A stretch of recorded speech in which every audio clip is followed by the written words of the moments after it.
এরাবিকা বিনের দারুণ অ্যারোমা নিয়ে এলো নতুন কফি হাউস। ৩০০ সরকারি প্রাথমিক বিদ্যালয় সরকার চিহ্নিত করেছে, যাদের শিক্ষার্থীর সংখ্যা ৫০,০০০-এর নিচে।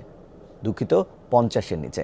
কেড়ে নেওয়া হচ্ছে এই বিদ্যালয়গুলোর শিক্ষা কার্যক্রম পরিচালনার সক্ষমতা।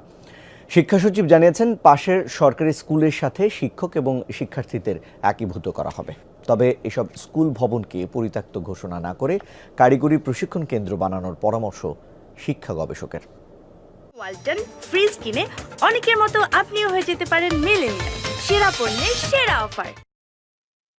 বাগেরহাট জেলার মোরেলগঞ্জ উপজেলার দুটি ইউনিয়নের দুটি সরকারি প্রাথমিক বিদ্যালয়ের অবকাঠামোর তুলনায় শিক্ষার্থী হাতে গোনা। দীর্ঘ সময় ধরে এই শিক্ষা প্রতিষ্ঠানে শিক্ষার্থী ভর্তির সংখ্যা বাড়ছে না।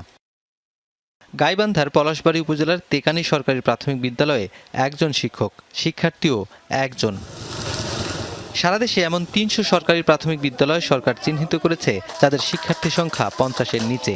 এগুলোকে পার্শ্ববর্তী সরকারি স্কুলের সাথে একীভূত করা হবে।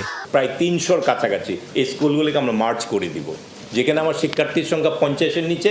এটি আমাদের নীতিগত সিদ্ধান্ত আমরা নিয়েছি এবং বিগত ১০ বছর যাবৎ যেখানে শিক্ষার্থীর সংখ্যা ৫০-এর নিচে, এগুলিকে আমরা পার্শ্ববর্তী অন্য একটা ভালো স্কুলের সাথে মার্জ করে দিব অথবা অ্যাকসেপ্ট করে দিব।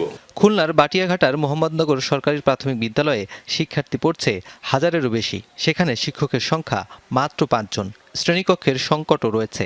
এমন ক্ষেত্রেও উদ্যোগী হচ্ছে মন্ত্রণালয়। খুলনাতে একটা স্কুলে আমার শিক্ষার্থীর সংখ্যা ১২০০-র উপরে এবং এখানে আরও আমার ৬০০ শিক্ষার্থী কিউতে আছে, তারা ভর্তি হইতে চায়। আশেপাশে ৩-৪টা কিন্ডারগার্টেন স্কুল বন্ধ হয়ে গিয়েছে, কারণ ওই স্কুলটার হেডমাস্টার এবং তাদের এসএমসির আমাদের অ্যাক্টিভিটির কারণে স্কুলটাকে ওই পর্যায়ে নিয়ে গেছে। আমরা ওই ধরনের স্কুলকে আমরা এনকারেজ করছি। ৩০০ স্কুল একীভূতের সিদ্ধান্তকে স্বাগত জানাচ্ছেন শিক্ষা গবেষকরা। পাশাপাশি এগুলোর ভৌত অবকাঠামোকে কাজে লাগানোর পরামর্শ দিচ্ছেন তারা।